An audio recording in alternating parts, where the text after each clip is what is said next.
asala be mwamba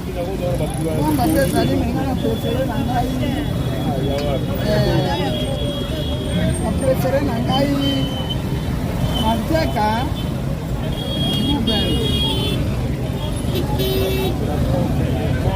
ciao ciao oleli oleli wana posa lipa wana posa blue band yaka na kisa